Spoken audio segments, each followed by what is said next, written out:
The Dangerous Love Ritual, Part 2. Harley sat up in her bed, finally awaking from her nightmare. She put a hand over her chest to catch her breath and wiped away the sweat from her forehead. She got up, took a shower, and put on her black and red dress. When she walked downstairs to say good morning to her parents, she noticed that the two of them were in the kitchen table together. Her mom was crying, and her dad was holding her hand, looking down and looking sad. "Mom? Dad, what's wrong?" Harley's mom looked up at her, still crying, but her dad was the first to speak up. "Harley, Andy was in a bad motorcycle accident last night. He's in the hospital." Harley couldn't believe what she had just heard. This was just like her dream. "What? Is he gonna be okay? How bad is he?" asked Harley. "Harley, calm down," said her dad. "We're not sure what his condition is, but we're just on our way to the hospital. We just wanted to wait for you to get up." Harley quickly ran to her parents' car and got into the back seat. She did her best not to cry as her parents sped to the nearest hospital. Once they got there, Harley ran into the hospital and saw Andy's parents crying outside of his room. She didn't even bother to say hi to them, though. She just ran past them and into the room. She stopped dead in her tracks when she saw him laying there in the hospital bed. Wires were tied into both of his arms, and an oxygen tube was up his nose. He had bloody bandages around his neck and scratches and stitches across his face. Harley slowly walked over to Andy and kneeled down next to his bedside. She gently grabbed Andy's hand and cried her eyes out. "Please, please don't die, Andy. I can't lose you. I love you so much." Harley stayed there with Andy until a doctor came in and said, "Young lady, visiting hours are over." Harley lifted her head to look at the doctor. He was very old, about in his late 50s or so. White hair and light blue eyes. "Is he gonna be okay?" asked Harley with hope in her eyes. The doctor let out a sigh. "Well, miss, your friend here has serious injuries and internal bleeding from the accident. There's a slight chance that he may not make it." That was not the answer that Harley wanted to hear. "Are you sure, sir?" asked Harley. "Yes, miss, we're sure. It's going to take a miracle or magic to keep this boy alive." Harley quickly stood up. "Magic! A magic spell! Just like in the books at the shop, that's it!" "Thank you, doctor," she said as she ran out of the room, told her parents where she was going, and ran out of the hospital.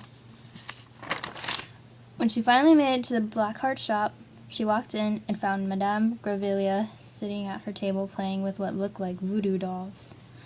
When she saw Harley, she put the dolls down and smiled at her. "Harley, darling, how nice to see you. My goodness, you look upset. What's wrong?" "Madame Gravelia, Andy was in a terrible motorcycle accident. The doctors say he might not make it." Harley watched as her face turned into a look of concern. "But the strange part is that I dreamed that this would happen. He even told me that you read his fortune, and it said that he would die." Madame Gravelia nodded. "Yes, I did say that, but I also said that his true love would help him cheat death. Do you believe that you are his true love, dear Harley?" Harley blushed and looked down. "Yes, I am his true love. I doubt anyone could ever love him more than me." "Would you like to know a way that you may help Andy cheat death, dear?" Yes, please tell me how. You're the only one who can help me," said Harley. "Okay then, follow me, dear," said Madame Gravelia as she held onto Harley's hand and took her into the very back of the shop. Harley looked around. It was a lot more spacious in the back. The room was lit by a dim light due to the enormous number of candles, and there seemed to be some sort of salt in jars high on shelves, and 2 baby goats were in cages in a nearby corner. "Tell me, Harley, do you believe in spells?" asked Madame Gravelia. Yes, I do. Do you know any that may help?" "Well, spells aren't accurate, my dear, but I know a ritual that will work just fine," she said as she pulled the same book that Harley read last time from the shelf. "How accurate are rituals?" asked Harley as she stood next to Madame Gravelia, who was flipping through the pages of the book. "Well, very accurate, as long as you have all the necessary items to do it with." Like this one here, she said as she showed Harley the page. The words were written in another foreign language, but had a picture of a human body in the middle of a pentagram with a heart drawn on his forehead. If we perform this ritual, Harley, Andy will have another chance of life. Are you willing to do it? Madame Gavilia asked. Yes, I'll do anything to keep him alive. He's my best friend. Just tell me what to do, okay? Said Harley with a serious face. Okay, here's what I need you to do. Take this list, buy every item on it, and meet me back at the hospital at exactly 10 p.m., said Madame Gavilia as she handed Harley the note. Harley agreed and ran out of the shop, clutching the list in her hand. Once she got to the nearest door, she looked over the list. 2 sticks of blood-red lipstick, 6 white and red candles, 2 sticks of incense, 1 sharp sewing needle, and 1 small metal ball. Harley looked all around the store. She decided that the candles and lipsticks would be the easiest to find. Once they were found, Harley found sewing needles that looked so sharp that she felt pain just from looking at them. She was even able to find a little metal bowl. It was really an ashtray, but she figured it would make much of a difference. The only item that she wasn't able to find was the incense. She looked all around. She couldn't find any at all. Plus, it was getting very close to 10. Harley let out a frustrated groan as she made her way back to the hospital. When she got there, she saw Madame Gavilia standing outside the entrance.